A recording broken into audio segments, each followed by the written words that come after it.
freedom is never more than one generation away from extinction. We didn't pass it on to our children in the bloodstream. The only way they can inherit the freedom we have known is if we fight for it, protect it, defend it, and then hand it to them with the well-taught lessons of how they in their lifetime must do the same. And if you and I don't do this, then you and I may well spend our sunset years telling our children and our children's children what it once was like in America when men were free. Welcome to episode number 113 of Gun Freedom Radio, where we engage, we educate, and we inform. We are brought to you by azfirearms.com, the biggest little gun shop in Arizona. I am one of your hosts, Cheryl Todd. And I'm the other guy, Dan Todd. I'm a little afraid of our theme today. I'm not sure I want to even say what it is. Okay, I don't know where you got it, Cheryl, but the theme is Yanny and Laurel. So, yeah, Yanny and Laurel. A week or so ago, a topic became so flammable as to threaten to rip apart the very fabric of our families. This topic created tension around dinner tables, in carpools, and grabbed the attention of people all across the globe. So volatile was this argument that it was commented on by people holding the highest offices in the most powerful nation in the world.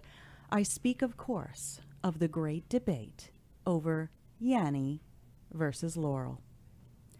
Well, if you have been living in a cave or maybe just have what we like to call a life, you may not know about the Yanny-Laurel clash. But some madman somewhere posted an audio clip online that some will swear sounds like a human voice saying the name Yanny, while others will go to their grave believing that they clearly heard the name Laurel being spoken. This, in a nutshell, is what it is like to watch what used to be the nightly network news, but now is much more like a gossip mill. One channel will interpret the day's events in one way, and if you flip the channel, you will hear the exact same events being described in ways that leave you blinking in disbelief at how far off the mark they are. Well, one comical, yet perhaps very telling part of this worldwide news event is that the New York Times actually created a tool allowing us to manipulate the way that the audio file is heard, so that depending on how you use the tool, one can choose to hear Yanny or Laurel. Not terribly unlike the verbal and visual manipulations taking place on the aforementioned network news channels. Take a glance at any news story involving firearms and our Second Amendment rights, and you will see this kind of manipulation in full display. One network will say, for example, that a person has a firearms collection. The other station will call that collection an arsenal of weaponry. One station will say that guns are used every day by responsibly armed citizens for sport and personal safety, while the other station insists that guns are only ever used as weapons of war and destruction. Both stations agree that something must be done about the horrible murders in our nation's schools. But that something on one network is to employ self-defense training and tactics, while the other seeks ever more oppressive laws to place over American citizens. The truth of all of this is that we humans do interpret things differently. We witness a car accident and honestly offer differing eyewitness accounts to what we saw and heard happen. We have biases and viewpoints rooted in our own personal history and experience. And these differences are real. They aren't easily wiped away by one side yelling louder at the other side. If you heard Yanny, you clearly aren't going to be swayed by your friends berating you that you should have heard Laurel. So where does that leave us? Are we to be forever divided by our deeply held beliefs? Or can we perhaps teach others how to hear and see what we hear and see? The New York Times did. They allowed us, with the tool they created, to slow down what was being said, allowing others to experience the world in the ways we do. Perhaps, while this tool, and any tool, can be used for ill, in this case to manipulate the audience, that very same tool can also be used for good, in this case as a way to influence others. The key is to find the teachable moments in the madness. It is up to us in this generation to begin at home to instill the values of logic, truth, and critical thinking, and to educate our children on how our nation was formed, fought for, and preserved, so that those who seek to actively confuse and confound our future generations with manipulated phrases will have a much harder time dividing us along the lines of divisive topics. We humans will always see things differently, but when the lessons of history have been ingrained and passed along to tomorrow's leaders, we can trust that wisdom will guide them in the serious and important debates and in the lighthearted disagreements over things like Yanny and Laurel. Dan? Wow, because I listened to that. I put my earphones on. Yeah. I got really quiet. Yeah. And I slowed it down really slow. Yeah. And all I could hear is, buy another vintage World War II gun. That's all I heard. And then there's that. Yes. Any excuse for Dan to add to our collection, right? Yeah. Hey, we got a great lineup today, We and I want to do. get started with that right away. We have Kelli Ward in our first hour. She's a former Arizona State Senator and currently a 2018 Republican candidate for U.S. Senator. During her term in the state legislature, she introduced the AZ Fourth Amendment Protection Act, passed legislation for supported small businesses, the Second Amendment, and decreased the size of government. Mm-hmm. She's done a lot of stuff. Absolutely. And going from an Arizona State Senator to a U.S. Senator, that's interesting. And I think she's pretty great. So. She's the Energizer Bunny. Yeah, she is. She's on it right now. She's on it. We also have Dick Heller. Wow, Dick Heller is going to be on today. Mm-hmm. The American Patriot who took his Second Amendment-based legal case all the way to the Supreme Court. Y'all remember that, right?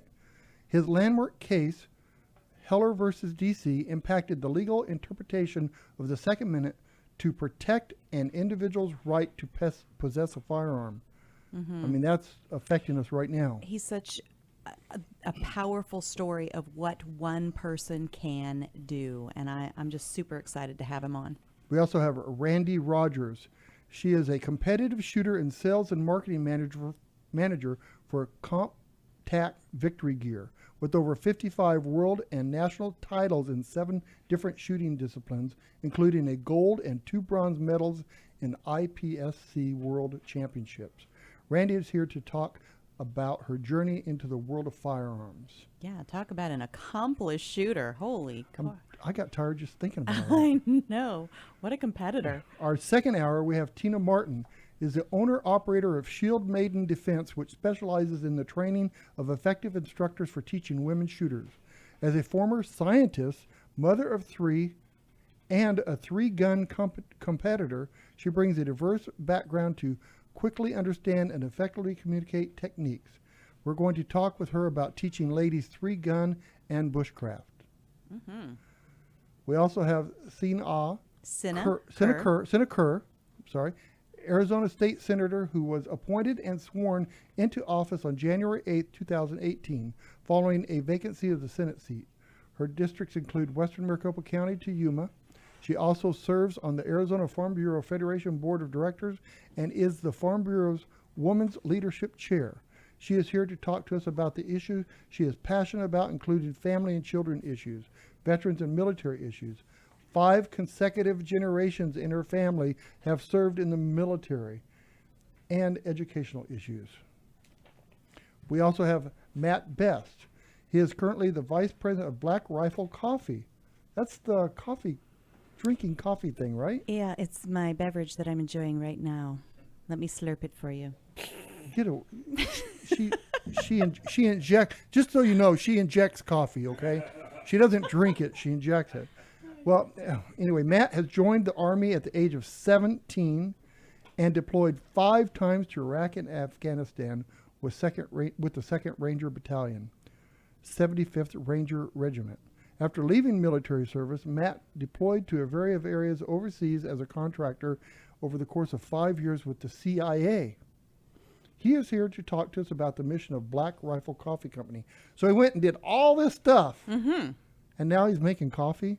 Yeah, because he's got his priorities in line. We got to have our coffee, and it's got to be good coffee. And it's mission accomplished as far as I'm concerned. All right. We also have our Responsibly Armed Citizen Report and Dan's commentary. Maybe. You keep saying maybe, and then you deliver. So I need this sign. I need a sign to come hit me over the head. Not you, Cheryl. yeah, I can handle that. Yeah. Is that a personal challenge? Well, I am really excited about today's show, but I do want to mention that we are recording pretty early. We are in the studio on Wednesday, May 30th. This show won't air until Saturday, June 9th. And so if some big news event happens between now and then, we're not ignoring it. We don't know about it because it hasn't happened yet. And I almost hate to say that because almost always when I say that, some big news event happens. Well, the good news is that we're going to the NSSF Summit in where is it at? In South Carolina. South Carolina, Hilton Head Island. Never been there. So getting together with a lot of fellow firearms industry people, and I'm excited about that. Me too.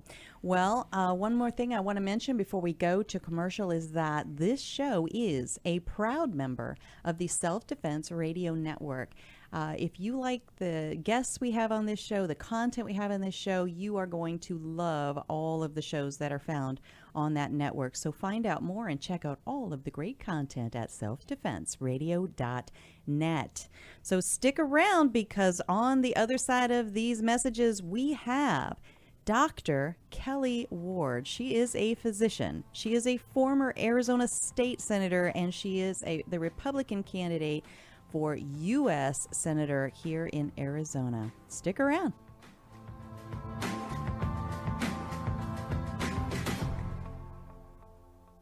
And we're back with Cheryl Todd talking about the huge gun buying event at azfirearms.com. Oh, AZ, I get it, as in Arizona. Yes, but... Oh, or AZ, as in everything from A to Z. Well, yes, that too. But what I'm telling everybody about is that azfirearms.com is having a huge gun buying event to buy your old firearms all across Arizona and everything from A to Z. That's great news. See, my grandpa left me an old shotgun and it's just sitting on a closet shelf at home, so I can bring that into azfirearms.com and sell my gun? Absolutely. azfirearms.com buys, sells, trades, and even consigns your old firearms. Any vintage, any style, military, long guns, handguns, hunting, or home protection. Single items or entire collections. We offer the highest value for your used firearms in a safe and friendly environment, staffed by knowledgeable people. azfirearms.com is in Old Town Avondale off I-10 and Dysart Road. Come on down to the huge gun buying event every day through the end of the month at the biggest little gun shop in Arizona. And for all your firearm and ammo needs, visit azfirearms.com. I'm Rob Morse from the Self-Defense Gun Stories podcast.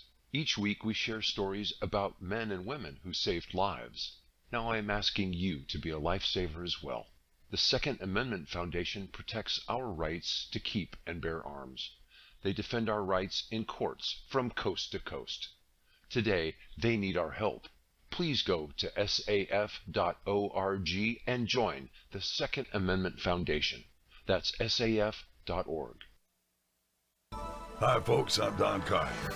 If you're looking for the biggest little gun shop in the West, look to azfirearms.com. They have 1,100 guns in stock and a knowledgeable staff to help you find just the right firearm for you. azfirearms.com is my nationwide hometown gun shop, and you should make it yours too.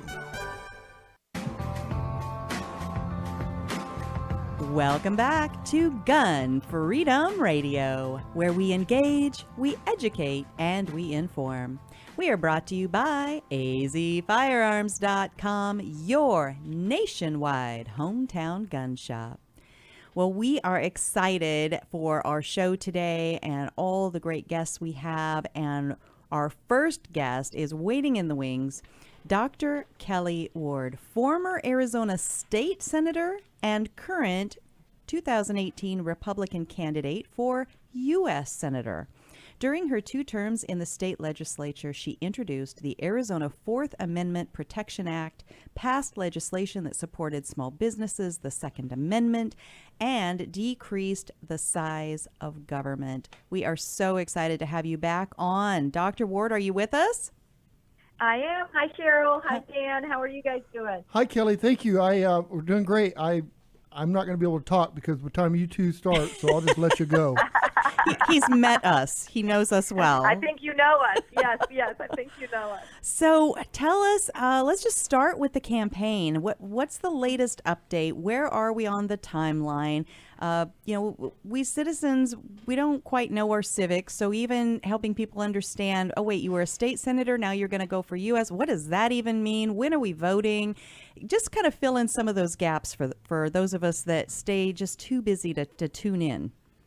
Well, things are definitely heating up in Arizona, not just the weather, but in the political arena as well. This summer is going to be when everybody starts to see all of the campaign ads and getting phone calls and people knocking on your door to say, who to vote for.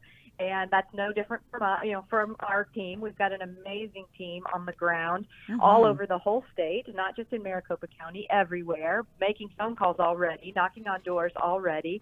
Voting starts at the beginning of August, and then the primary day is August 28th. So we've got a lot of work to do. Arizona is an interesting state because we have almost a month of early voting. Most states don't have that. Some states have no early voting at all. Some have a week, some have 2 weeks, but we have almost a month, which is a big challenge for campaigns and for candidates to try to keep track of who's already voted, who hasn't voted, and trying to get our people to the polls. And that's going to be the most important thing here, is making sure that people who care about the Constitution, who care about our Second Amendment, who care about border security, who want a competent, qualified, capable person to go to Washington and represent them in a way that they can be proud of. That is, in my opinion, not the way that Senator Flake and Senator McCain have done business. Then they have got to go to the polls in the primary and vote. And I say vote Ward. Well, of course you do. Absolutely. So you mentioned the border, and that is a huge deal nationally, which you are going for a national seat, a U.S. Senate seat. But it is very much a right here in our backyard, literally, issue is what is going on with the border. And you've made a couple of trips down there in different locations just recently, right? Right. I've been down to the border many, many times, but just in the last couple of months, in March, I was down in Arivaca, in the Tucson sector. In April, I was in the Yuma sector, and I got to see the similarities and the differences. I think Yuma is doing a great job. It's one of the most secure sectors on the border. They do have fencing. They have resources that are there that are stopping a lot of the madness that happened before that fence was built. They used to have something called bonsai attacks, where hundreds of people would cross the border illegally at the same time, understanding that they would overwhelm our resources. Sure. But since those walls and those fences have gone up, that stopped. Now, over in the Tucson sector, it is the least secure of the 12 sectors along the border. And, I got to go down there with a rancher. His name is Mr. Chilton, and he showed me the border. He's got about 55,000 acres that he ranches. 25 miles are right on the border. And the border is a lot of things, but secure is not one of them. What is supposedly securing that border is 4 tiny strands of barbed wire. Oh, my gosh. And Mr. Chilton, he wiggled under, said, look, I'm in Mexico, climbed back over and said, I'm back in the United States, and if I can do that, anybody can. And it is a magnet for people who are are bringing dangerous drugs, illegal weapons, and people across that border. So we've got to build the wall to stop the madness. And that is one of those things at the topic of our show today is that Yanny, Laurel, you know, some people swear they hear one thing, other people swear they hear another. And the border issue is so like that because some people, all they can think about is, you know, this daydreamy, rose-colored glasses version of people are just wanting freedom and they're just coming here for freedom. Well, there are those people coming across the border and doing everything they can and risking their lives to be here. But there are also human traffickers. I mean, this has become a huge issue and a huge story that we are just now becoming aware of is enslavement of people that are being used for the sex trades and who knows what else. And then, of course, the drug issues and all those things. And we have 4 strands or 2 strands of barbed wire standing between. Or nothing. Or nothing. And so we have to be able to critically think and hold both realities in our mind at the same time and say, how do we protect these poor people that are being sucked into slavery and being brought in to the drug trade as mules just because that's maybe the only thing they see that can get them to a better life. If there's no chance of them getting across or very little chance of them getting across, it's going to greatly diminish the numbers of people that are getting sucked into this seedy and dangerous life, right? It is. And, you know, the Mr. Chilton calls the people bringing all of these bad things to our country the druggers. They're the drug cartels. And what the drug cartels have found is that they could sell a gun once and they can sell a drug once, but they can sell a woman or they can sell a child, again and again and again for sex in the majority of times. That's what they're selling them for. So don't get any rose-colored glasses ideas about what they're selling them for. Yeah. And then our government is actually many times completing that trafficking loop. So when these children come across the border, either accompanied or unaccompanied, they're trying to find relatives in the United States. And many of their relatives are illegally here as well. And you don't even know if they're actually their relative. Right. And we're delivering these children into the hands of people that we don't know what their plans are for those kids. That's got to stop. We've got to stop delivering members of the MS-13 gang of animals or monsters, whatever you want to call them, into our communities across this country and putting American citizens and legal immigrants that are in our communities at risk because that's who they prey upon. We have got to secure the border. And the people who want to come here for a better life have a path to do it. They don't have to come illegally. They can come legally. They can come to work. They can come to have a better life for themselves and their families. And so once we secure the border, the things that are coming legally, people, commerce, of course, I want to have great commerce with Mexico. It's one of our great trade partners in Arizona and as the United States. Those things are going to be expedited and made easier once the border is secure. Absolutely. Now, you are a doctor. You are a working physician in addition to trying to serve your nation, serve your state by throwing your hat in the ring as a candidate. And I just really, my hat is off to you. Your husband has served in the military recently, retired. So thank your whole family for your service. Yeah, just after 33 years, Cheryl. Oh, you know, my it's gosh. a short 33 years that he served. But Holy. yes, we are a proud, patriotic military family, that's for sure. That's amazing. But I bring up that you're a physician and you're a doctor because there is an opioid crisis in the nation.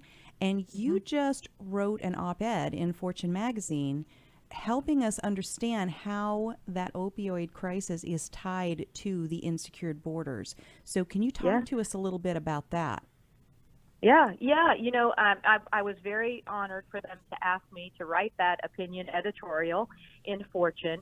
And, you know, the opioid crisis is killing tens of thousands of Americans every single year. Look at Eric Bolling. Remember, he was on Fox News, and his only child, Chase, died of an opioid overdose. And, you know, we're talking about these things. The drug cartels they understand business, okay? And they have rushed to produce deadly drugs, potentially deadly drugs, using their transnational smuggling networks that specialize in the movement of drugs and people and weapons and cash back and forth across our open border. And many of those drugs are coming to the United States from Mexico through Arizona, and we cannot make serious progress in countering. Really, it's a public health emergency without reasserting American control over our borders. If you just look at fentanyl, okay, fentanyl is a synthetic opioid. It has skyrocketed coming across the border over 600% over 2016 and 2017. They bring it in cars. They bring it in under their clothes. They seized over 140 pounds of fentanyl, and it only takes a few grains. If a drug-sniffing dog sniffs a little sniff of it, they can die immediately.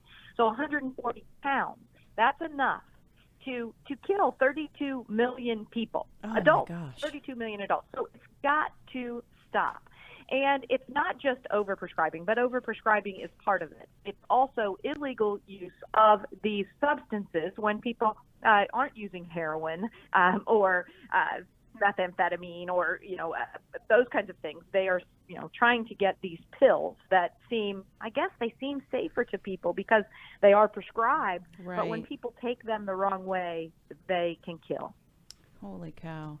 I mean, that right there, it seems like it should move people to consider the darker side of having such a wide open border that we do. Yes. And stop just constantly painting it as, but it's just people trying to have a better life. It's really a problem, and I'm so appreciative that it's become top of mind for more people, and that you're going to be in there fighting for that. And we've run out of time, but can you just very quickly, as we go out, Dr. Kelli Ward, tell us how people can find out more about your campaign, what you stand for, and maybe even help support the campaign with their time or their donations. Yes, they can go to my website, KelliWard.com, KelliWard.com, Kelli with an I. I care about the people. So go there. You can find out all about where I stand on the issues. You can volunteer. You can make donations because every single dollar does count. And then get involved with us on social media at Kelli Ward AZ across all social media platforms. We'd love to have your input, your conversation, and help us spread the word, because we have a chance to have a senator we're proud of, not part of the swamp. I want to drain the swamp. I want an America First agenda. I want to keep America great in 2018, 2020, and beyond. And the way we do that is by electing new people to go to Washington, D.C. and represent this great state. I look forward to working for you. Fantastic. Thank you so much, and best of luck, and God bless Dr. Kelli Ward. Thanks, Cheryl. Bye-bye. All right. Well, stick around. We still have Dick Heller, the American Patriot who took his Second Amendment-based legal case all the way to the Supreme Court. Of course, the landmark case, Heller versus D.C., will be the topic of our next segment. Stick around.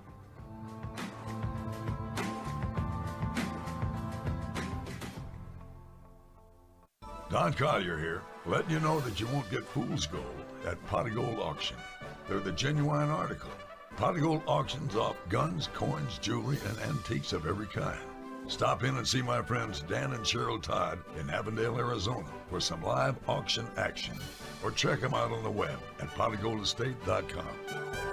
Auctions take place the first and third Tuesday of every month and are full of a great mix of antiques, collectibles, jewelry, guns, and coins. Visit our beautiful air-conditioned showroom off the I-10 at Dysart Road at 215 East Western Avenue in historic downtown Avondale. You will find a friendly and knowledgeable staff, comfortable chairs, and we even serve free birthday cake at every auction. Or bid from the comfort of your home at potofgoldestate.com. Don't miss out. Everything is gone at potofgoldestate.com. Hey everybody, this is Joey Rocket Shoes Dillon, world champion gunslinger and Hollywood gun coach. In the Westerns, there's always a good guy and a bad guy, and sometimes the ugly guy. And I always root for the good guy, which is why I'm here to tell you about the good folks over at azfirearms.com. They are straight shooters and always give you the best deal in town. azfirearms.com is the biggest little gun shop in Arizona and have something for every single gun enthusiast. Long guns, pistols, hunting, military, law enforcement, home protection, you name it. And when you've got some guns to sell or trade in and trade up, azfirearms.com are the folks to see. Geez, they bought a cannon once. They are family owned and operated, friendly staff, courteous, totally reliable. azfirearms.com will give you the best value for your used guns. So stop in, see my friends Dan and Cheryl Todd at azfirearms.com in Old Town Avondale off the I-10 and Dysart Road, and tell them Joey Rocket Shoes Dillon sent you. Thanks for sticking around. You are with Gun Freedom Radio, where we engage, we educate, and we inform. We are brought to you by azfirearms.com, the biggest little gun shop in Arizona. Well, we are so excited to bring on our next guest, Mr. Dick Heller. He is the American Patriot who took his Second Amendment-based legal case all the way to the Supreme Court. His landmark case, Heller versus D.C., impacted the legal interpretation of the Second Amendment to protect an individual's right to possess a firearm. Welcome to the show, Mr. Heller. Yes, Dude Heller is here. I'm laughing because I'd like you to repeat that hero introduction, because to my wife, I'm just the messy husband. Right. I love it. That's awesome. And that just shows you so many things. Like, first of all, that you're just so down to earth, and you're just one of us, right? But you are an example of what one person can do when you set your mind to it and you don't give up. And that is what is so powerful about your personal story, and will impact, has impacted our lives for the good. And so I really, I appreciate you expressing that and helping people understand that you're just a guy, you know? Laura, Cheryl, I should hire you as my editor or something. I'll just follow you around and narrate. Tell everybody, I'm a dude that used to, in my late 20s, I drink beer, drive Corvettes, and do whatever women told me to do. And it's a pretty good job. Then the gunfight started because after I bought my house, just like a few weeks later, I said, gee, I'm living in D.C. now. I need a firearm. And there were no laws back then. Mm. So I just went to Maryland, notice crossing a state line, bought a gun, no NICS test, brought it home, and learned to use it. And then 3 months later, the D.C. said, oh, we don't like firearms, so throw them away. And right. I don't think so. Yeah, I don't think so either. My gun was a work of art. It was my favorite program is Matt Dillon on Gunsmoke. Yeah. And I could have a gun like he had. Yeah. And that's what started it. Well, and that's so funny that you say that you know, you valued the gun not just for the tool that it was to help you defend your life and your home and all of that, but as a work of art, because what Dan's always saying is like in the movies and stuff, when they tell them, throw down your weapons. And no, we set the weapon down. We don't, first of all, it's not a weapon, it's a gun. Right. But Dick, they are a work of art. But I just want to make a comment that I don't think that we would be able to be in the position we're in today without your efforts. I think that the Obama administration would have took advantage of the non-clarification of the Second Amendment, and they would have took our guns away. So you did that, and I really appreciate what you've done. Well, you make it sound like I'm the guy with the finger in the dike. Gosh, I just wanted my gun. Well, you know, there's a lot of us that have our fingers in the dike, and you're the one that had the biggest finger in the dike, I guess. But we all need to keep on this, and you're a great example of that. let me tell you what happened is when you stick your finger in the dike, all of a sudden, believe it or not, 2 years later, there were 75 cases in the court by 2010, and my mouth fell open because I was with Wayne LaPierre and Alan Gottlieb of Second Amendment Foundation in New York, who were giving speeches, and he said that, and I was sitting on the front row, and it would have been a classic picture of my jaw dropping. And then a couple of years ago, we were up to the press.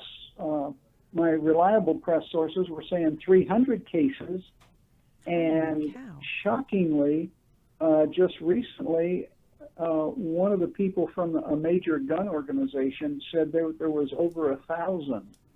So what happens is, we had 50 years of no gun cases, and all of a sudden now, 10 years later, there's 1,000. So it shows that it basically said, hey guys, you all have permission to fight this monster that's trying to take your guns a little bit at a time all over the country. That's brilliant. I love that. And you know what? From the inside out, legal cases are not cheap. They're not cheap on your time. They're not cheap on the personal stress it puts on your life. They're not cheap on finances. And when you look at how much you went through, and then you're saying there's 75 cases, and then a few years later 300, and a few years later there's 1,000. Look at the resources that are being tied up, and I don't want to say wasted because we have to fight the fight, but wasted in the sense that why are we fighting against laws that are already infringing when the Second Amendment says very clearly, and it's the only one that says it, shall not be infringed. And make no law. And make no law. Wow. One above it. Now, here's where I think we really need to, where we could really make a difference, and I talk to every lawyer I talk about with this. Here's the issue. When they knowingly say we're going to do whatever to violate your Second Amendment right, they need to be held personally responsible.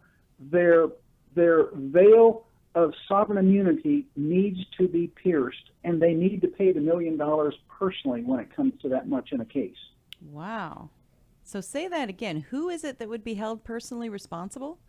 I'll give you an example. Keep and bear arms. Keep is pretty clear. Ignore bear at the moment. Keep and bear arms. Mm-hmm. Well, the city council says, we don't want you to keep arms. Guns are banned. Mm-hmm. They know, unless they're merely the product of the D.C. public school system, they know what the word keep, K-E-E-P, means. But what is the definition of the word is? That I'm still stuck on that one, but go on. Go on. Let me call Slick. He's on my Rolodex.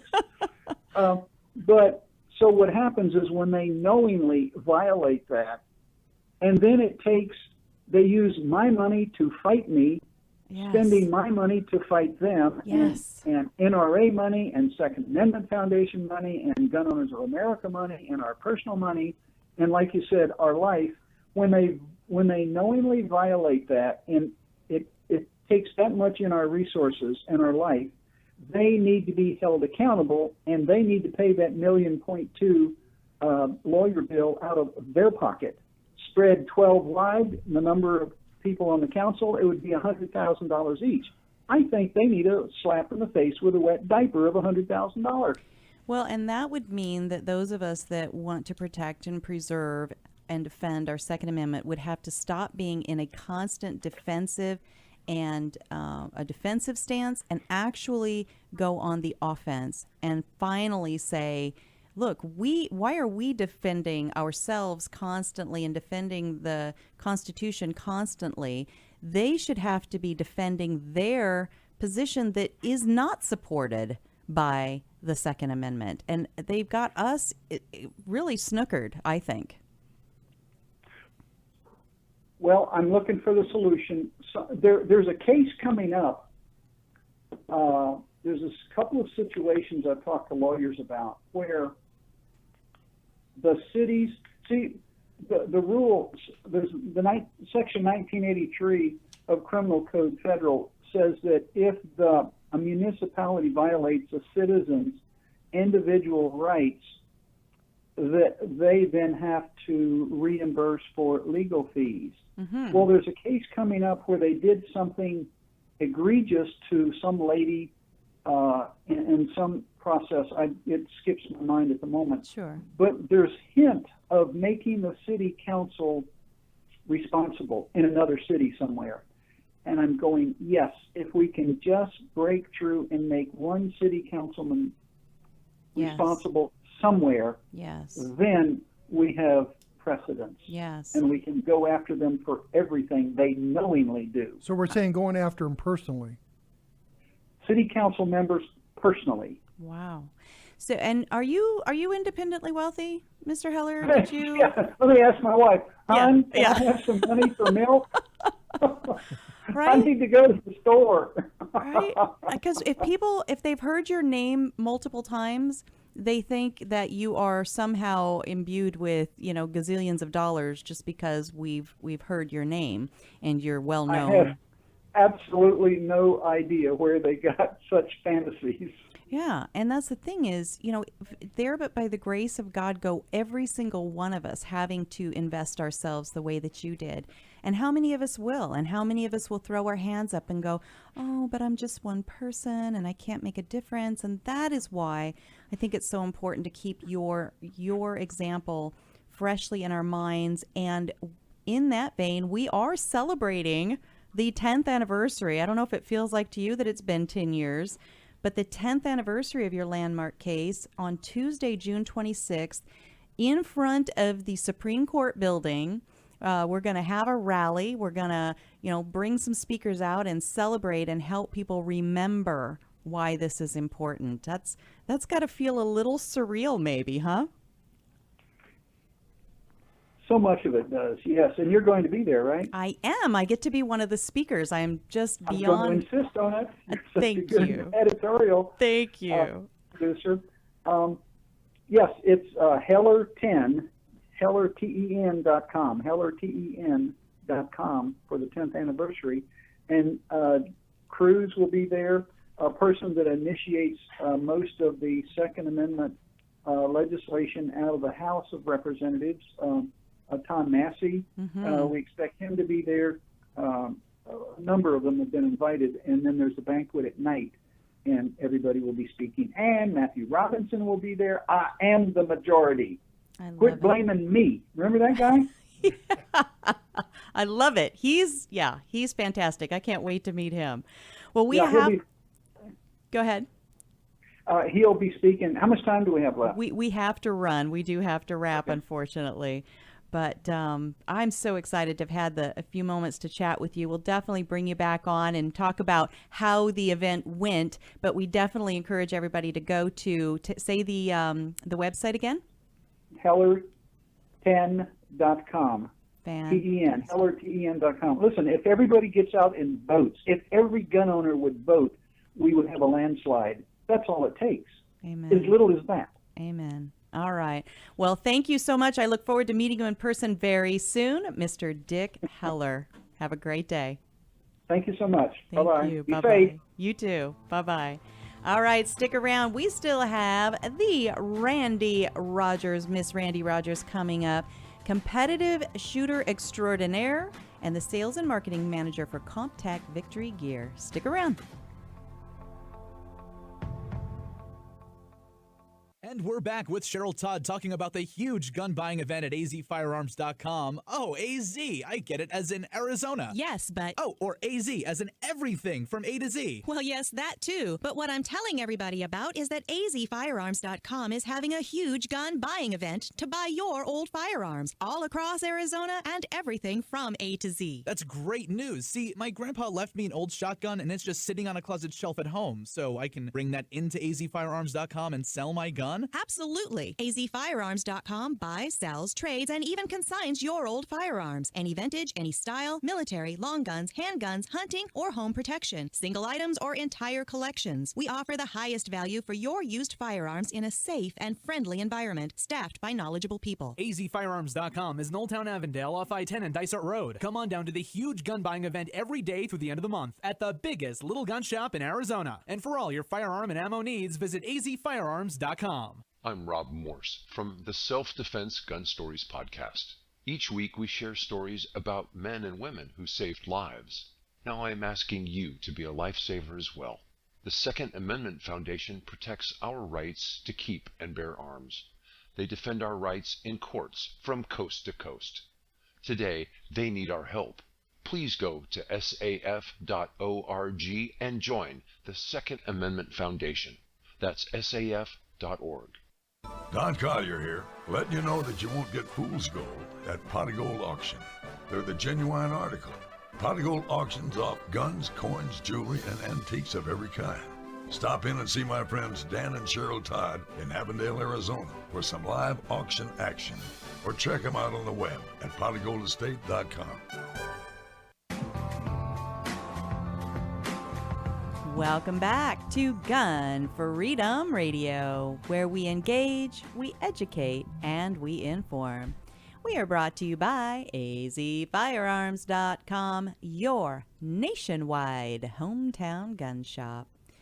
Well, we are glad you're here with us today. If you've missed any part of today's show, please be sure to check out our website for the recording.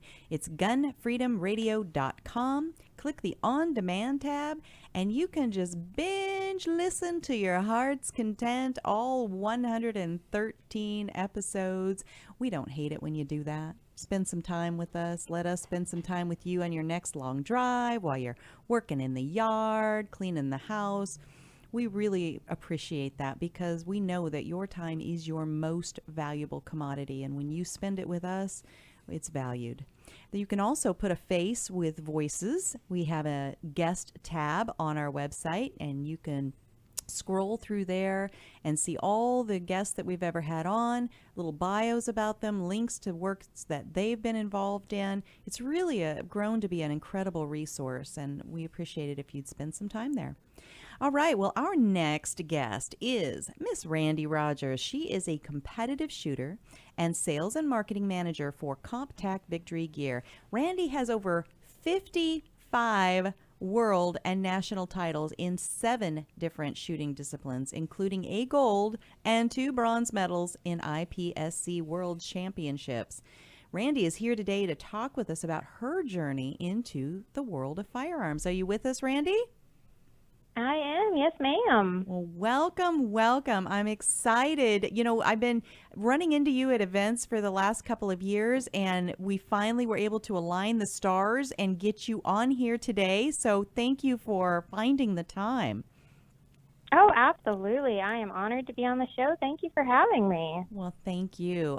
So I want to kind of rewind the clock, you know, do that thing that they do on TV and take us back to how did you get into the world of shooting? You have clearly dominated everything you've put your hands to, but how did all that start? Well, you know, I love sharing this story and I love hearing other people's stories because so many people come into the shooting and outdoor and hunting industry from a lot of different backgrounds. And mine is a little bit run-of-the-mill. I actually started shooting because of my grandparents. My grandparents were big shooters. They'd done some hunting, and they were actually cowboy action shooters. Oh, wow. And I went to go visit them one summer, and they didn't really believe in babysitters, so off to the range we all went. Mm-hmm. And, you know, they let me shoot their little .22 Bearcat, and I never did look back. I love that. See, one of the things that we like to do with this show is, you know, to think about legacy, to think about, you know, doing things in our lifetime that will empower and impact our daughter, and then therefore she will help empower and impact our granddaughter. And here you are the product of that kind of work that your grandparents put in. And I just love that. And so both of them, husband and wife, were both competitive shooters in cowboy action. Is that what you said? Yes, ma'am. In cowboy action, you get to shoot underneath an alias. And so my grandfather is Evil Roy, and my grandmother, who is all of 5 foot nothing and weighs 100 pounds soaking wet, she shoots a shotgun under the name Wicked Felina. Ooh, I love it. Like in the song. Yeah, Marty Robbins. Very good. That's fantastic. And the smaller statured person, that's, sometimes the other side that thinks they don't even understand guns. So they think that, well, women, we can't handle this tool. We're too small and frail. And then here you're saying Wicked Felina is as big as my pinky and rocking the world. I love it. I am so blessed to have her. It's been, it was so funny. It was one afternoon that, was just kind of by accident, and it's really just changed the course of my whole life, and I'm so grateful that it happened. Absolutely. Randy, welcome to the show. This is Dan. You just gave me a great idea. I have a 3-year-old granddaughter and the Ruger Bearcat. That's it. Thank you very much for that. I love it. You are so welcome. And another option, because I wasn't very big. I was only 11. I took a little Henry, Golden Boy 22, and they rested on the back of a folding chair. So your granddaughter, you can take her with the Henry Golden Boy as well. Nice. I will put that in the collection. I love it. So, there's a lot more of we women getting into, I think we've always been there, because like your grandmother, she was there, a couple of generations ago, but we're being more visible and more vocal in the firearms industry. But for you personally, what is it like to work in the outdoor industry and for a holster company like Comp-Tac Victory Gear?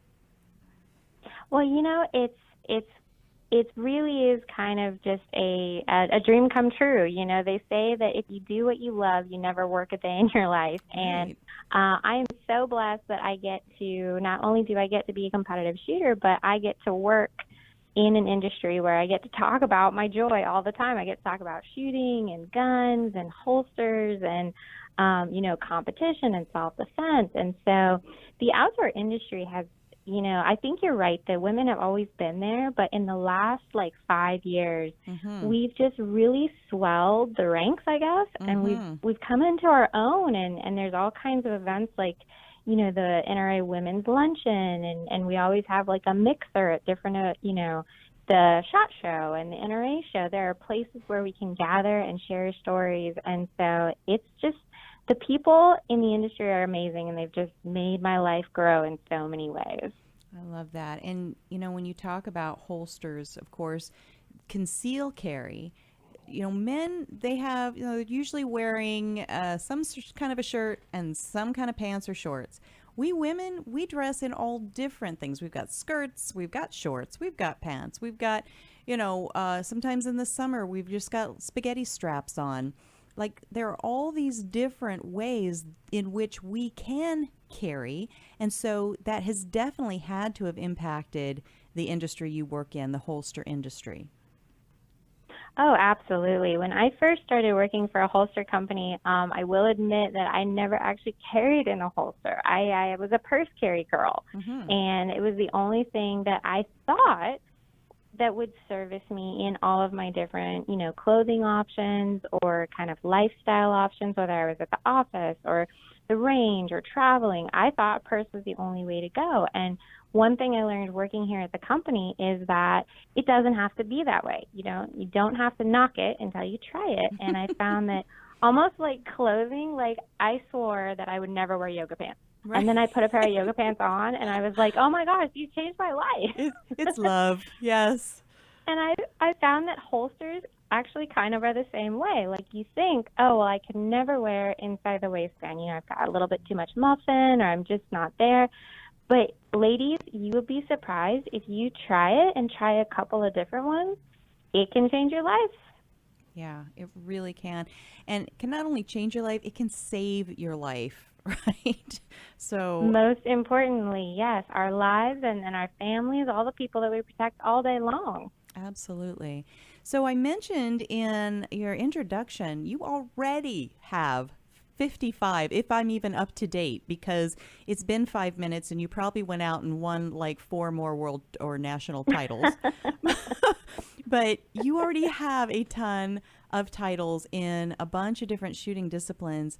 What's next? What do you got coming up in your competition schedule? One of the things that I'm excited about is that this year I was able to join the Ruger shooting team. Ruger, for the very first time, has had a shooting team. And one of the new things out in the shooting kind of circuit is this pistol caliber carbine, where you use rifles that are chambered in pistol calibers like 9mm.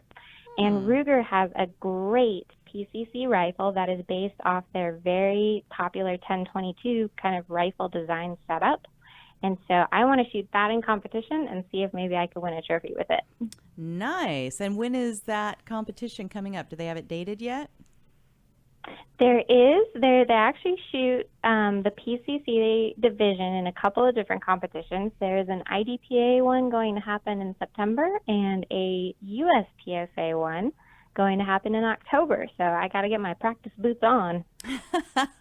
That's awesome. And you know, one thing that's so cool about the shooting sports and the competitive shooting sports is, and I am not a competitor, but I'm not afraid to try, because from what I understand, there's really something for everyone. So even me, who's never shot competitively, there's some place for me to start. Is that right?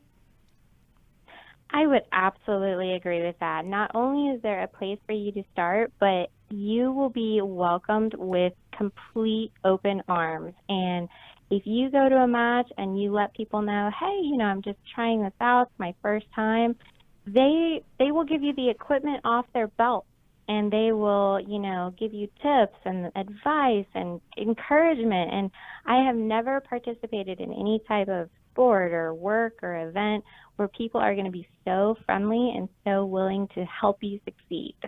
So true. I mean, that's just been my experience in this industry, period. And then I do understand, because I know I've gotten to meet a lot of competitors like yourself, and you're just such warm, open people, and you're passionate about your sport, so you're excited to bring new people in and help them see why you love it so much. And as we wrap up, just very quickly, how can people follow all of your work and find out more about Comp-Tac and the high-speed gear that you sell there? Well, you know, there's a lot of great places to go. Facebook is always hugely popular. High Speed Gear, which recently purchased Comp-Tac, has a lot of really excellent products, especially when it comes to belts. I know ladies are always looking for good belt options. They are very active on Facebook as well as on their website. And then you can follow my shooting career or any of the Comp-Tac stuff through the Comp-Tac website or my website, which is randirogersshooting.com. And Randi with an I, right? Yes. All right. Well, thank you so much. I look forward to bumping into you at all the different events that we go to and following your PCC division competition coming up. Randi Rogers, thank you so much. Oh, my pleasure. And I can't wait to see a picture of your granddaughter shooting. So good luck to you guys. I love it. All right. Bye-bye now. Bye. Okay, well, stick around. We still have another entire hour of Gun Freedom Radio with a great lineup of guests: Tina Martin, Senna Kerr, and Black Rifle Coffee Company's Matt Best in hour number 2. Stick around.